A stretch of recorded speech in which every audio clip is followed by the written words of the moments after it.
네, 본격적으로 뉴스특급 출발을 해보겠습니다. 오늘도 네 분 나오셨습니다. 어서 오십시오. 안녕하세요. 어서 오십시오. 방금 전 속보로 오늘 뉴스특급 시작을 해야 할 것 같습니다. 첫 번째 주제는 바로 이겁니다. 새누리당은 다시 친박 천하가 됐습니다. 대탈출을 준비하는 비박 얘기를 지금부터 해볼 텐데요. 새누리당이 다시 친박당으로 돌아가는 건 아닌지 모르겠습니다. 신임 원내대표 차례를 두고 친박 정우택, 비박 나경원 이 두 사람이 붙었는데 결국 정우택 의원이 이겼습니다.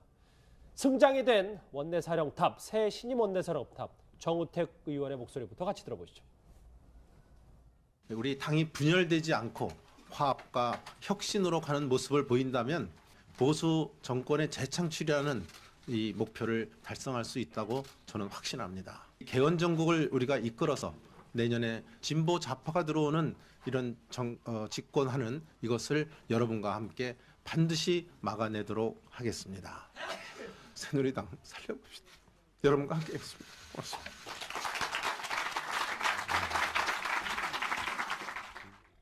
원내대표 꿈을 많이 꿨나 봅니다. 마지막에 울먹 이는 것까지 봤는데 일단 정우택, 나경원 인물 얘기를 하기 전에 민영선 원장님 이제 2시간도 채 안 됐거든요. 친박의 결집력은 참 대단하네요. 예, 그렇습니다. 정말 그 객관적으로 보더라도 그 민심의 도도한 물기를 딱 철벽으로 차단시켜버리는 이 친박의 이 방어선이 정말 놀라운 그런 한판이었던 것 같습니다. 이렇게 되면 이수희 변호사 예. 이게 어찌 보면 민심과는 좀 다른데 새누리당 심에 그러니까 친박의 결집력도 결집력이지만 글쎄요 비박이 헛발질입니까? 이거 어떻게 봐야 돼요? 제가 오늘 아침에 이제 그 후보자 간에 뭐 이런 토론회 하는 거를 봤어요. 생방송으로 봤는데 좀 아쉬웠던 거는 나경원 의원이 준비가 조금 그러니까 그 논리가 조금 미흡했다. 그러니까 그 당을 어떻게 그러니까 뭐 해체와 맞먹는 수준의 재창당 얘기를 좀 했는데 글쎄요. 이제 저는 정우택 그 지금 신임 원내대표가 얘기한 논리, 야당이 친박 그 새누리당 친박 원내대표와는 뭐 협상하지 않겠다, 얘기하지 않겠다, 인정하지 않겠다라고 말한 거는 왜 그 야당 입맛에 맞춰야 되느냐, 뭐 이런 논리를 폈단 말이에요. 저는 그런 것이 현장에서 표가 뭐 한두 몇 표 정도는 움직일 수 있다고 보는데 저는 정우택 그 신임 대표 원내대표의 그런 그 의표를 찌른 듯한 그런 말들이 현장에서 저는 조금 먹혔다라는 야당 좋으라고 뭐 비박 뽑을 수 없으니까 날 뽑아달라. 네, 그리고 뭐 왜 이 원내대표 안 됐다 그래서 나가려고 그러냐, 탈당을 하느냐, 뭐 그렇게 공격하는 거에 대해서 좀 나경원 의원이 너무 좀 온건하게 대응한 게 그게 현장표에서는 저는 영향을 끼쳤다고 봅니다. 예. 그런데 친박계에서는 정우택 신임 원내대표가 뭐 중도 성향이다 이런 이야기를 하고 있는데 지난 10월에 SNS에 올린 글을 보면 박 대통령은 우리가 믿고 지켜야 할 순수한 대통령이십니다. 이런 글을 올렸단 말이에요. 어떻게 봐야 될까요? 정우택 의원은 뭐 중도 성향이라기보다는 친박이죠. 친박의 핵심은 아니지만 범친박으로 분류가 되고 있고 어쨌든 오늘 저는 사실은 탄핵 전국 이런 탄핵 민심으로 볼 때 그래도 나경원 후보가 가까스로나마 신승을 하지 않겠나 이렇게 예상을 했었는데 정말 뭐 일각에서 이야기하는 대로 새누리당의 그 친박이 정말 그 생존 능력을 유감없이 발휘했습니다. 뭐 일각에서는 친박에 대해서 좀비 정당이다 이렇게 이 얘기까지 나옵니다만 그런 생존 능력을 발휘를 했고 특히 이 원내대표 선거는 그 출마한 분들의 개인적인 친화력, 의원들 간의 개파도 아주 중요합니다만 개인적인 친화력이 아주 많이 작용합니다. 친박 비박 꼭 그 문제가 아니고 평소에 얼만큼 의원들과 소통을 했느냐 이런 부분들이 많이 작용하는데 아무래도 웰빙 다 웰빙은 웰빙입니다만은 웰빙 의원의 뭐 가장 대표적인 나경원 의원보다는 정우택 의원이 그런 점에서 좀 더 가까웠던 거 아닌가 보여지고 특히 오늘 그 두 원내대표 후보의 그 모두 발언을 보니까 나경원 의원의 경우는 친박 핵심 척결 그러니까 가짜 보수 척결을 상당히 강조함으로 인해서 아마 중도 성향에 있는 의원들이 나경원 의원이 만약 원내대표가 될 경우 당내 통합이라든가 화합 면에서는 상당히 여러 가지 문제점이 있겠다고 현장 분위기에서 또 좀 이렇게 그렇죠. 파악이 된 것 저기 아니겠느냐. 현장 분위기가 중요하니까. 예, 현장 분위기가 중요하니까 그런 점이 오늘 정우택 의원이 원내대표로 선출되는데 기여한 것 같습니다. 예. 이제 산수 좀 잠깐 해볼 거예요. 백성원 변호사님 같이 네. 화면 보시죠. 이 표심이 대단히 궁금한 게 많아서 62대 55예요. 이번에도 무효표가 두 개 있었어요. 국회의원들 왜 계속 무효표 만드는지 모르겠어요. 119표 중에 무효표 2명 빼고 62대 55인데 네. 저기야 저희가 포인트를 달아놓은 게 뭐냐면 그러니까 탄핵 찬석 지난주 금요일에 대통령을 등졌던 사람들이 62명인데 네, 그렇죠. 그 사람들이 나경원 의원을 다 뽑았으면 62이 돼야 돼요. 네, 그렇죠. 근데 55밖에 안 돼요. 그러니까 그때하고 조금 다른 것 같아요. 그러니까 탄핵을 찬성하는 건 그러니까 말 그대로 탄핵에 만약에 그 당시에 이제 부결이 됐을 때를 한번 생각을 해보면 그 정치권이 받을 후폭풍 뭐 상상을 불허하는 정도 수준이고 거기 첫 번째 타겟이 새누리당이 됩니다. 그러니까 그때는 오히려 더 전략적인 투표를 했을 가능성이 높다라는 생각이 들고요. 그래서 탄핵을 찬성한 의원 전원이 다 비박은 아니다. 뭐 이렇게 판단해야 될 것 같고 오늘 같은 경우는 저는 뭐 친박에서 전략도 좀 잘 썼던 것 같아요. 조원진 최고도 이런 얘기했잖아요. 중도 성향의 원내대표가 되면 그 중도 성향의 원내대표가 이 조원진 최고가 얘기한 게 결국 이제 정우택 의원이 될 텐데 신임 원내대표가 될 텐데 그분이 되면 우리 지도부 총사퇴한다는 얘기를 했잖아요. 예. 나경원 의원이 되면 안 할 수도 있다는 취지의 가로하고 그 부분이 남아 있었던 건데 그렇게 되면 이제 당내 파국이 또 더 크게 벌어질 가능성이 많기 때문에 그 친박과 비박 사이에 있는 중간에 약간 애매한 분들, 약간 그걸 뭐 좋게 말하면 중도 성향에 있는 분들이 그래도 당을 좀 지키려면 정우택 의원이 되는 게 낫지 않을까라고 판단해서 탄핵에 찬성했던 의원들도 이쪽으로 옮겨오지 않았을까?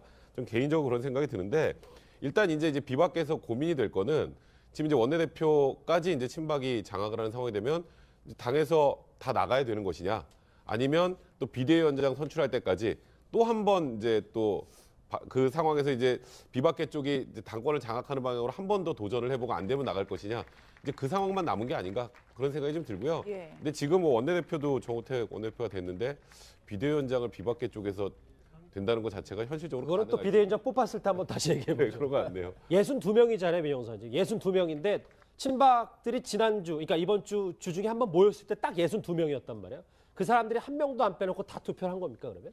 아니 그래도 9명이 또 이제 일단 빠지고 그랬는데 어찌 됐건 간에 뭐 거의 찍을 사람은 똘똘 뭉쳐서 찍었다 이렇게 볼 수밖에 없는 거죠. 그래서 야, 이 정말 친박의 그 민심하고는 전혀 아랑곳하지 않는 친박의 이 결속력은 정말 대단하다. 그리고 좀 개인적으로요, 이 정우택 그 신임 원내대표 같은 경우에는 개인적으로 사실 대중성이 확보가 안 됐지 저분도 보기 드문 트리플 클라운이에요.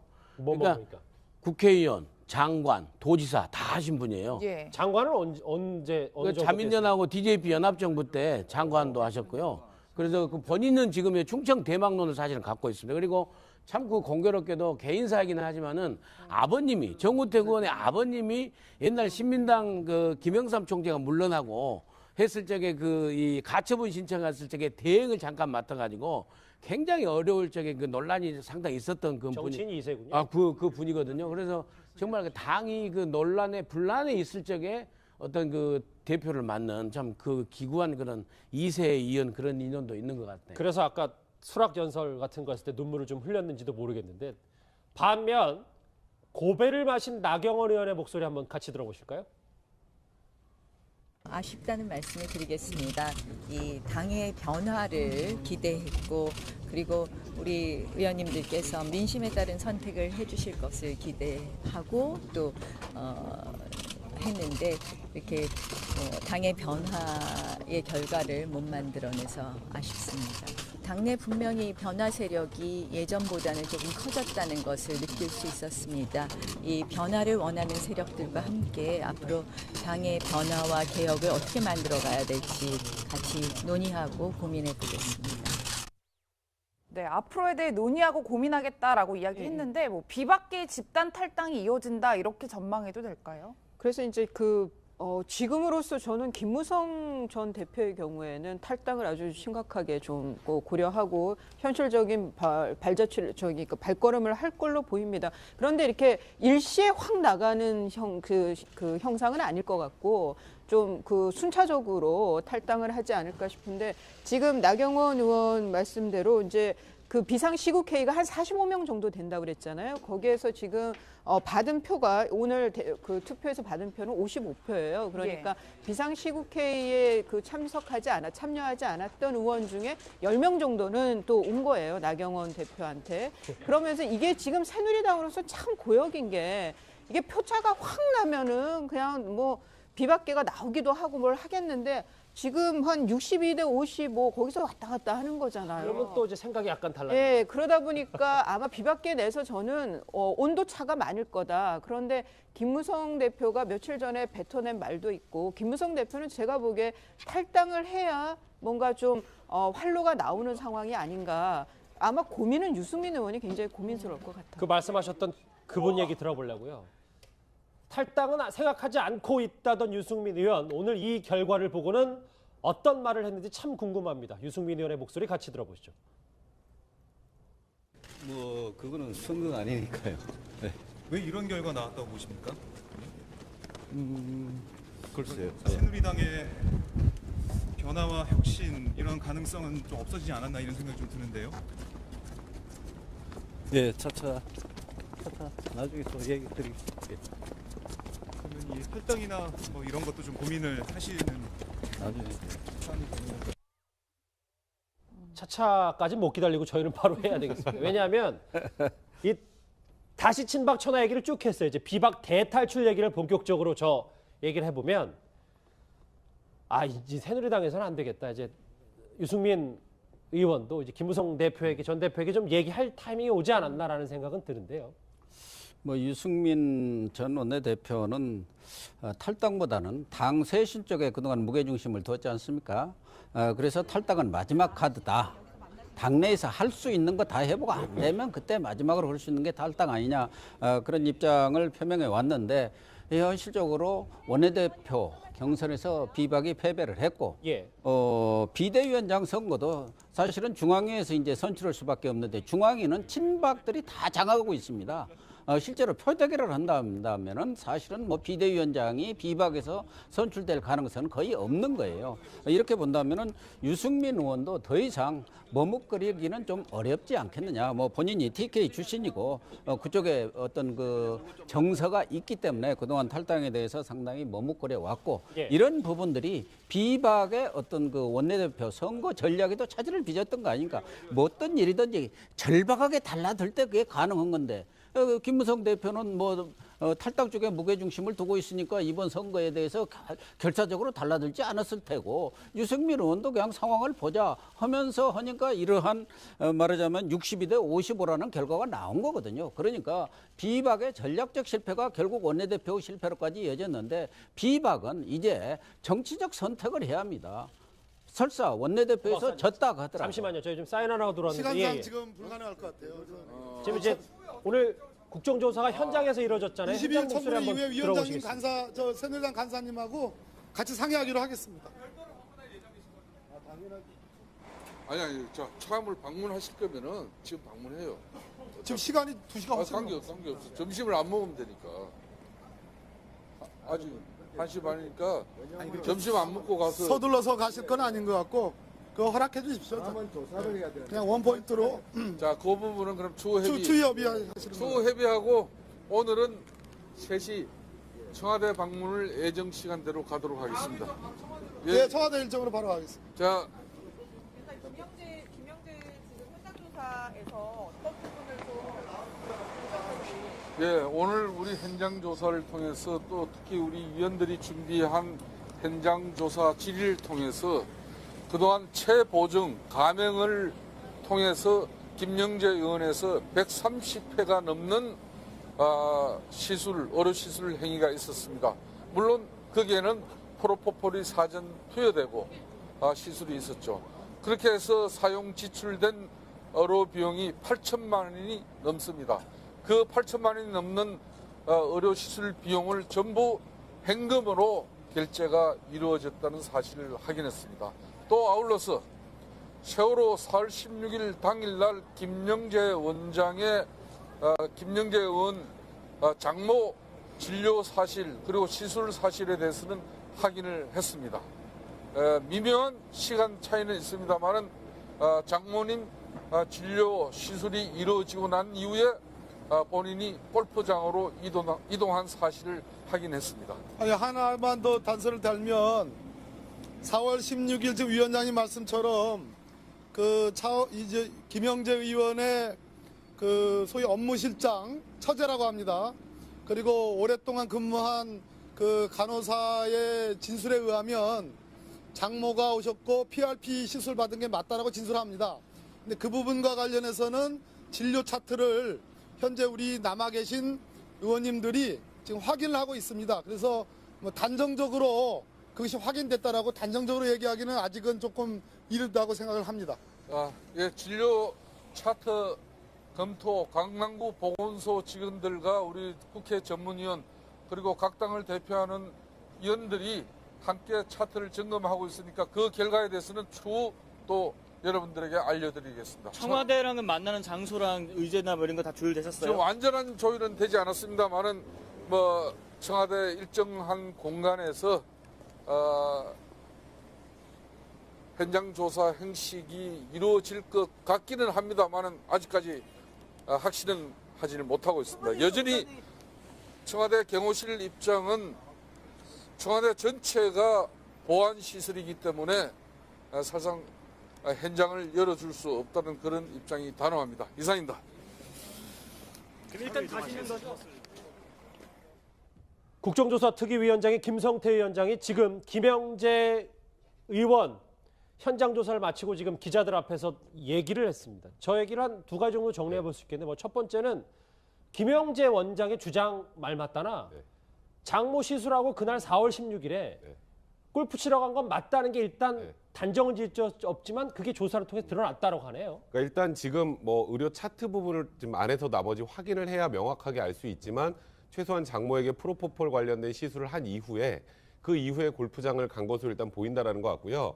아까 그런 얘기를 했잖아요. 시간이 좀 미묘하게 좀 애매하긴 하지만이라는 표현을 썼던 건 장모를 시술한 이후에 그 골프장 가기 인근에 있는 톨게이트 지냈던 그 시간이 있는데 그 시간과 관련해서 지금 계산을 좀 하고 있는 것 같고요.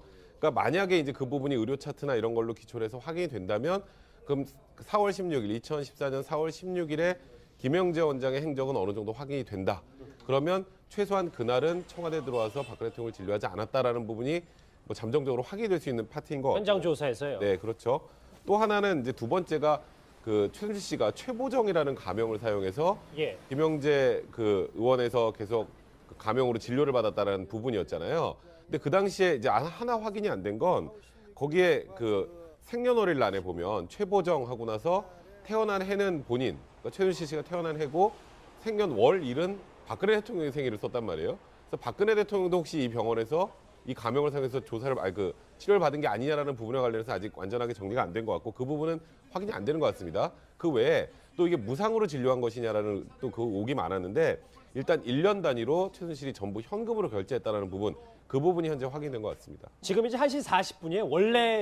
원래 당초 계획이었다면 이제 김영재 의원의 현장 조사는 12시 30분에 마쳤어야 되거든요. 그리고 1시 30분까지 점심시간이었는데 그래서 아까 속보 잠깐 보셨는지 모르겠습니다만 차움에 대한 현장 조사는 추후 연기하기로 했다라는 속보가 들어와 있습니다. 그러니까 이제 아까 잠깐 들으셨죠? 점심 안 먹고 우리 빨리빨리 가자고 이 박범계 의원하고 두 분이 얘기를 했거든요. 그러니까 2시 30분이 돼서 2시 30분쯤에 이제 청와대로 도착을 해서 청와대 현장 조사를 한다는데 이수희 변호사님 뭔가 협의가 또 아직 잘 안 된 것 같아요. 뭐 어제까지 보도에서는 현장 조사를 거부하는 것처럼 나왔었죠, 청와대에서. 그런데 지금 김성태 위원장 말씀으로 봐서는 좀 어느 정도 그래도 진척은 있는 것 같은데 간다 그러면 이제 뭐 중요한 증인들이 있는 거죠. 미용사부터 해서 그다음에 경호실에 아주 가까이 관저에서 경호했던 뭐 구모 경위가 이제 그 양심 선언이라고 표현해야 될지 그냥 여하튼 안민석 의원하고 개인적으로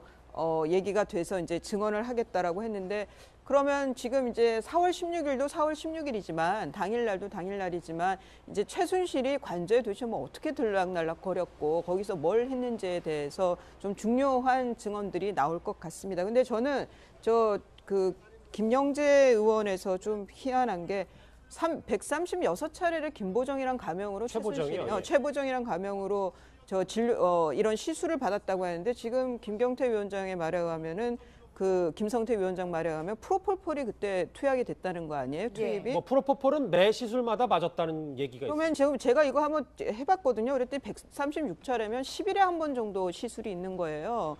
그러면 다른 그 연예인들이 프로폴폴 문제로 그 저 향정신성 그 관리법 위반으로 해서 처벌받았던 게 이거거든요. 시술을 빙자한 프로폴폴 투입이었단 말이에요. 예. 투약이었단 말이에요. 저는 이 부분도 굉장히 좀 새롭게 의혹 제기가 되는 것 같습니다. 새롭게 그럼 만약에 저 법적으로 저렇게 프로포폴이 이렇게 시술을 136차례나 자주 받았다면 이것도 법적으로 문제가 있는 거예요. 시술을 빙자해서 시술은 그냥 차트에나 나오는 거고 그러니까 제 추정인데 10일에 한 번씩 이렇게 피부 시술을 계속 받는다는 게 좀 이례적인 것 같아요. 이 부분에 대해서는 특검에서도 한번 김영재 의원에 대해서는 다시 한번 좀 들여다볼 필요가 있어 보입니다. 그럼 만약에 저 김영재 최순실 씨의 단골 의사인 김영재 의원 현장 조사에서 세월호 7시간에 대한 비밀은 밝혀지지 않았지만 최순실 씨에 대한 여러 가지 의료법상 위법 행위가 또 밝혀지면 지금 구치소에는 최순실 씨에 대한 이 위법 행위 이제 추가 더 법 제목도 추가되는 거예요? 당연히 공소장에 이제 그런 범죄 사실이 추가가 되겠죠. 조사를 통해서 밝혀진다면. 근데 아까 이수희 변호사님 말씀하신 게 어떤 취지냐면요. 그러니까 예를 들어서 그런 거예요. 그러니까 피부 시술하면서 어쩔 수 없이 프로포폴을 처방해서 제대로 맞으면 그건 당연히 뭐 그 마약류관리법 위반이 범죄가 되지 않겠죠. 그런데 이게 아까 말씀하셨던 건 10일에 한 번씩 피부과 시술하는 게 좀 이례적이라면 그러면 그게 피부과 시술 없이 프로포폴만 그러니까 형식적으로는 피부과 시술하는 것처럼 하고 사실은 프로포폴 맞았다면 그러면 이제 과거 연예인들이 문제가 됐었던 마약류관리법 위반에 문제가 또 발생할 수 있기 때문에 조금 전에 말씀하셨던 것처럼 또 다른 하나의 의혹이 제기된 걸로 볼 수 있고요. 그런 부분은 아마도 또 특검에서도 지금 의료행위와 관련된 부분은 다 특검으로 넘긴 상황이지 않습니까? 검찰에서. 그러니까 그 부분이 이제 또 다른 그 특검의 하나의 수사 대상이 될 가능성도 배제할 수 없을 것 같습니다. 네. 근데 제가 생각할 때 한 말씀만 드리면 최순실 씨의 의료 행위까지 우리가 이렇게 할 필요는 없고 가장 우리가 본질적인 게 4월 16일 날 당일날 김영재 원장이 골프 친다고 거짓말해놓고 대통령한테 가서 혹시나 시술이나 뭐 보안손님으로 와서 한 게 아니냐 이걸 보는 거 아니겠습니까? 그리고 최보정이란 가정으로 해서 프로포폴 여러 가지를 봐서 그 약품이나 좀 시술이 대통령께서 혹시나 또 그 감옥으로 나가가지고 또 이렇게 시술 받은 게 아니냐, 아니 치료 받은 게 아니냐 이거지 않습니까? 그런 것이 이제 아닌 바에는 좀 이런 그 국조위에서도 너무 그냥 최순실 씨 의료까지 무슨 최순실 씨 뭐 어디까지 우리가 이렇게 하는 것은 좀 지나치지 않나 하는 생각이 듭니다. 그러니까 잠시만요. 그러니까 이 최순실 씨가 시술을 뭐든 받았든 궁금하긴 하지만 중요한 건 아니니까. 그렇죠. 그 연예인 뭐 대통령의 무능, 대통령이 이걸 파고들어야 되는 거예요. 아무리 해도 대통령이 4월 16일 날 즉각적인 대응을 못하고 아이들의 목숨을 갖다가 태만한 것에 대해서는 그 책임은 절대 면할 수가 없습니다. 그 대통령의 잘못은 있습니다. 근데 그 대통령이 성형수술을 했네 무슨 구술을 했네 이렇게 하면서 몰아붙이고 하는 것도 불필요하다 이거죠. 저는 김영재 원장의 그 의혹 제기를 오늘 하는 이유는 그 김영재 원장은 단순히 2014년 4월 16일 날 대통령에게 시술을 했느냐 안 했느냐의 의혹 당사자뿐만이 아니라 그거보다도 이 사람의 처남이 하고 있는 그 의료 리프팅 실 그 실 사업과 관련해서 대통령 주치의도 거기에 관여돼 있고 최순실하고 관여가 돼 있는 거예요. 거기 문제가. 그래서 그러고 대통령이 해외 순방을 하는데 따라가고 어떤 사람의 공기관장의 기관장의 거치까지 왔다 갔다 했단 말이에요. 이 처남 회사 때문에. 그런 면에서 그러면 김영재 원장한테 도대체 최순실이 무슨 그 관계가 있길래 그렇게까지 뒤를 봐줬느냐라는 면에 있어서는 이런 관계도 중요하다는 거죠. 이런 정황 자체가. 예, 알겠습니다. 3시에 청와대 현장 조사가 이루어질 것 같은데 제 뉴스티크 말미 정도가 되면 본격적인 움직임도 있겠죠. 그거는 이제 현장 연결 즉각 해봐서 상황을 지켜보겠습니다. 다시 이제 저희 비박의 대탈출 얘기를 다시 해봐야 될 것 같은데 어디서부터 다시 얘기를 해볼까요? 아까 하다만 얘기는 예. 유승민 의원의 선택인데 유승민 의원이 바로 앞으로 어떤 선택을 할지 모르지만 친박 천하에서 정치 생명을 이어갈 것인지 아니면 비박과 함께 자고 우면하지 말고 민심을 보고 새로운 정당을 만들어서 새로운 이런 보수 세력들을 결집할 건지 스스로 정치적 결단을 내려야 합니다. 네, 신임 원내대표가 선임된 만큼 뭐 다음 대선에 굉장히 큰 영향을 미칠 텐데 그렇다면 반기문 총장의 선택은 어떻게 될까요? 반기문 총장이 아마 상당히 고민스러울 겁니다. 뭐 친박 이번에 선출된 정우택 원내대표도 뭐 아주 반기문 총장에 대한 뭐 여러 가지 측면에서 뭐 같은 충청도뿐만 아니라 또 반기문 대망론을 앞장서서 주장하고 계셨었고 또 이전에 지금 정진석 원내대표야말로 또 친반의 뭐 선두 주자 아니십니까? 그렇기 때문에 뭐 그런 점에 있어서는 반기문 총장으로서는 뭐 정치적 선택의 좀 고민스럽기는 하겠지만 그렇다고 하더라도 지금 탄핵 정국에서 과연 친박이 주도권을 잡고 있는 새누리당에 올라탈 것이냐 아니면은 이제 앞으로 좀 더 지켜봐야겠습니다. 김무성 대표가 늘 30시간의 법칙 그게 꼭 30시간이 아니라도 그것을 늘 고수해 왔기 때문에 탈당을 한다고 해놓고 또 며칠 후에 뭐 이래저래 상황이 이러니까 나 탈당 못해 이래버리면 또 상황은 다릅니다만은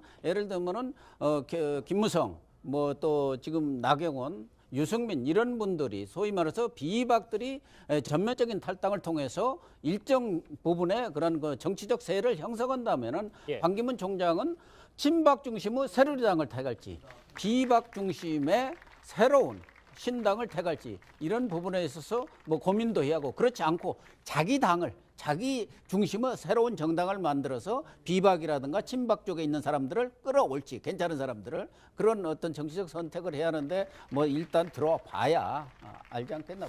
잠시만요. 그러고 보니까 정진석 원내대표도 충청권 지역구였는데 정우택 원내대표까지 충청권이네요. 그 말씀 드리려고요. 참 그 공교롭게 그렇게 되는데 정우택, 정진석, 전현직 원내대표가요. 충북이고 충남이고 다 아버지 2세들 정치인이고 근데 또 반기문 총장을 갖다 고리로 있고 근데 한 가지 정진석 원내대표가 좀 유리한 게 반기문 총장의 고리를 있는 JP하고 좀 가까워요. JP하고 좀 가까워서 어떻게든 이제 반기문 총장을 영입하려고 하겠네요. 정우택 그 신임 원내대표보다는 전 원내대표가 좀 아버지 때부터 인연으로 해가지고 좀 가까워서 반기문 총장이 참 고민스러우실 것 같긴 합니다. 자, 그런데 말이죠. 이렇게 뭐 친박 새 원내대표는 뽑혔습니다만 이정현 대표의 생각은 어떨지 모르겠어요. 그런데 공교롭게도 어제 새누리당 사무처에서 이런 일이 있었습니다. 같이 한번 화면 보시죠. 수원처 출신 당 대표로서 후배들 앞에 너무 면목이 없고 불편을 주고 또 정말 저도 죄송하고 무겁고 너무 즉각 사퇴! 즉각 사퇴! 분리 원상 복구! 원상 복구!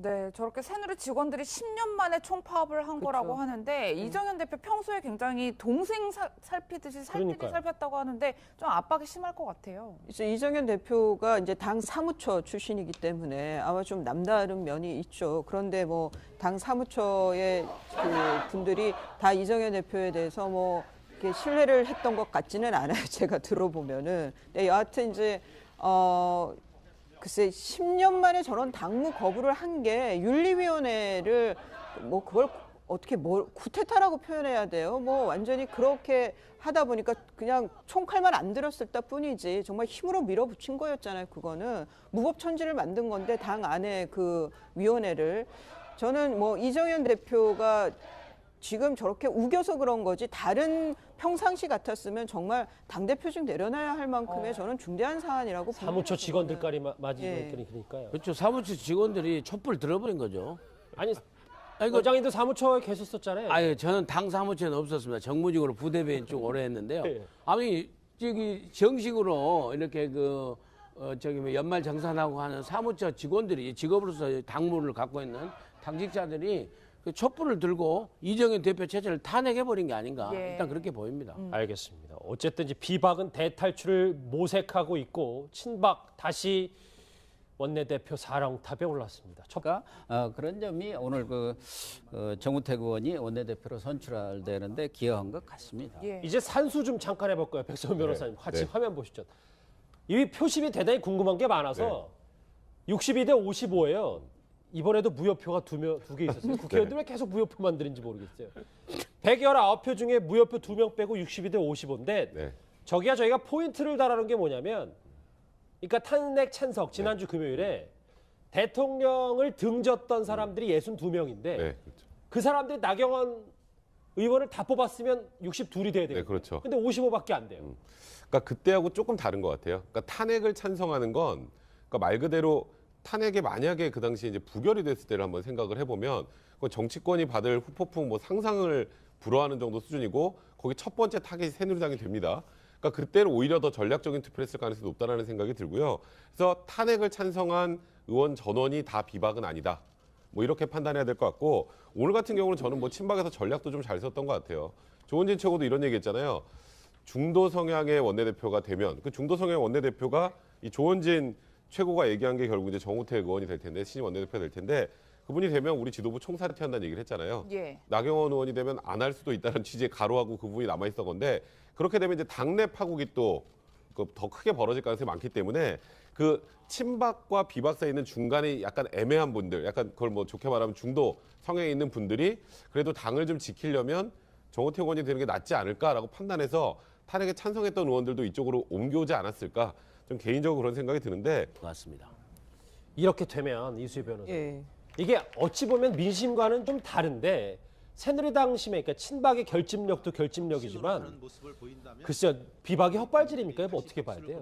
제가 오늘 아침에 이제 그 후보자 간에 뭐 이런 토론회 하는 거를 봤어요. 생방송으로 봤는데 좀 아쉬웠던 거는 나경원 의원이 준비가 조금 그러니까 그 논리가 조금 미흡했다. 그러니까 그 당을 어떻게 그러니까 뭐 해체와 맞먹는 수준의 재창당 얘기를 좀 했는데 글쎄요. 이제 저는 정우택 그 지금 신임 원내대표가 얘기한 논리, 야당이 친박 그 새누리당 친박 원내대표와는 뭐 협상하지 않겠다, 얘기하지 않겠다, 인정하지 않겠다라고 말한 거는 왜 그 야당 입맛에 맞춰야 되느냐, 뭐 이런 논리를 폈단 말이에요. 저는 그런 것이 현장에서 표가 뭐 한두 몇 표 정도는 움직일 수 있다고 보는데 저는 정우택 그 신임 대표 원내대표의 그런 그 의표를 찌른 듯한 그런 말들이 현장에서 저는 조금 먹혔다라는 야당 좋으라고 뭐 비박 뽑을 수 없으니까 날 뽑아달라. 네, 그리고 뭐 왜 이 원내대표 안 됐다 그래서 나가려고 그러냐, 탈당을 하느냐, 뭐 그렇게 공격하는 거에 대해서 좀 나경원 의원이 너무 좀 온건하게 대응한 게 그게 현장표에서는 저는 영향을 끼쳤다고 봅니다. 예. 그런데 친박계에서는 정우택 신임 원내대표가 뭐 중도 성향이다 이런 이야기를 하고 있는데 지난 10월에 SNS에 올린 글을 보면 박 대통령은 우리가 믿고 지켜야 할 순수한 대통령이십니다. 이런 글을 올렸단 말이에요. 어떻게 봐야 될까요? 네, 본격적으로 뉴스 특급 출발을 해보겠습니다. 오늘도 네 분 나오셨습니다. 어서 오십시오. 안녕하세요. 어서 오십시오. 방금 전 속보로 오늘 뉴스 특급 시작을 해야 할 것 같습니다. 첫 번째 주제는 바로 이겁니다. 새누리당은 다시 친박 천하가 됐습니다. 대탈출을 준비하는 비박 얘기를 지금부터 해볼 텐데요. 새누리당이 다시 친박당으로 돌아가는 건 아닌지 모르겠습니다. 신임 원내대표 차례를 두고 친박 정우택, 비박 나경원 이 두 사람이 붙었는데 결국 정우택 의원이 이겼습니다. 승장이 된 원내사령탑, 새 신임 원내사령탑 정우택 의원의 목소리부터 같이 들어보시죠. 우리 당이 분열되지 않고 화합과 혁신으로 가는 모습을 보인다면 보수 정권의 재창출이라는 이 목표를 달성할 수 있다고 저는 확신합니다. 개헌 정국을 우리가 이끌어서 내년에 진보 좌파가 들어오는 이런 집권하는 이것을 여러분과 함께 반드시 막아내도록 하겠습니다. 새누리당 살려봅시다. 여러분과 함께 하겠습니다. 고맙습니다.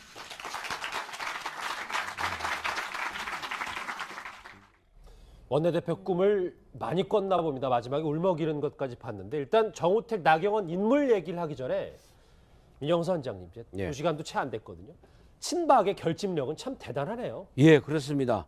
정말 그 객관적으로 보더라도 그 민심의 도도한 물길을 딱 철벽으로 차단시켜버리는 이 친박의 이 방어선이 정말 놀라운 그런 한판이었던 것. 일단 이제 비박계에서 고민이 될 거는 지금 이제 원내대표까지 이제 친박이 장악을 하는 상황이 되면 당에서 다 나가야 되는 것이냐, 아니면 또 비대위원장 선출할 때까지 또 한 번 이제 또 그 상황에서 이제 비박계 쪽이 이제 당권을 장악하는 방향으로 한 번 더 도전을 해보고 안 되면 나갈 것이냐, 이제 그 상황만 남은 게 아닌가 그런 생각이 좀 들고요. 예. 근데 지금 뭐 원내대표도 정우택 원내대표가 됐는데 비대위원장을 비박계 쪽에서 된다는 것 자체가 현실적으로 그거는 또 가능할지. 비대위원장 뽑았을 때 한번 다시 얘기해보죠. 네, 그런 거 같네요. 62명이잖아요, 민영선 씨. 62명인데 친박들이 지난주, 그러니까 이번 주 중에 한번 모였을 때 딱 62명이었단 말이에요. 그 사람들이 한 명도 안 빼놓고 다 투표를 한 겁니까, 그러면? 아니 그래도 9명이 또 이제 일단 빠지고 그랬는데 어찌 됐건 간에 뭐 거의 찍을 사람은 똘똘 뭉쳐서 찍었다 이렇게 볼 수밖에 없는 거죠. 그래서 야, 이 정말 친박의 그 민심하고는 전혀 아랑곳하지 않는 친박의 결속력은 정말 대단하다. 그리고 좀 개인적으로요, 이 정우택 그 신임 원내대표 같은 경우에는 개인적으로 사실 대중성이 확보가 안 됐지 저분도 보기 드문 트리플 클라운이에요. 그러니까 국회의원, 장관, 도지사 다 하신 분이에요. 예. 장관은 언제 자민련하고 DJP 연합정부 때 장관도 하셨고요. 그래서 그 본인은 지금 충청 대망론을 사실은 갖고 있습니다. 그리고 참 그 공교롭게도 개인사이기는 하지만은 아버님이 정우택 의원의 아버님이 옛날 신민당 그 김영삼 총재가 물러나고 했을 적에 그 이 가처분 신청했을 적에 대행을 잠깐 맡아가지고 굉장히 어려울 적에 그 논란이 상당히 있었던 그 정치인 분이 2세군요. 그 분이거든요. 그래서 정말 그 당이 그 논란에 분란에 있을 적에 정우택 의원은 뭐 중도 성향이라기보다는 친박이죠. 친박의 핵심은 아니지만 범친박으로 분류가 되고 있고, 어쨌든 오늘 저는 사실은 탄핵 전국 이런 탄핵 민심으로 볼 때 그래도 나경원 후보가 가까스로나마 신승을 하지 않겠나 이렇게 예상을 했었는데, 정말 뭐 일각에서 이야기하는 대로 새누리당의 그 친박이 정말 그 생존 능력을 유감없이 발휘했습니다. 뭐 일각에서는 친박에 대해서 좀비 정당이다 이렇게 이 얘기까지 나옵니다만 그런 생존 능력을 발휘를 했고, 특히 이 원내대표 선거는 예. 그 출마한 분들의 개인적인 친화력, 의원들 간의 계파도 아주 중요합니다만 개인적인 친화력이 아주 많이 작용합니다. 친박 비박 꼭 그 문제가 아니고 아니라 평소에 얼만큼 의원들과 소통을 했느냐 이런 부분들이 많이 작용하는데, 아무래도 웰빙 다 웰빙은 웰빙입니다만은 웰빙 의원의 뭐 가장 대표적인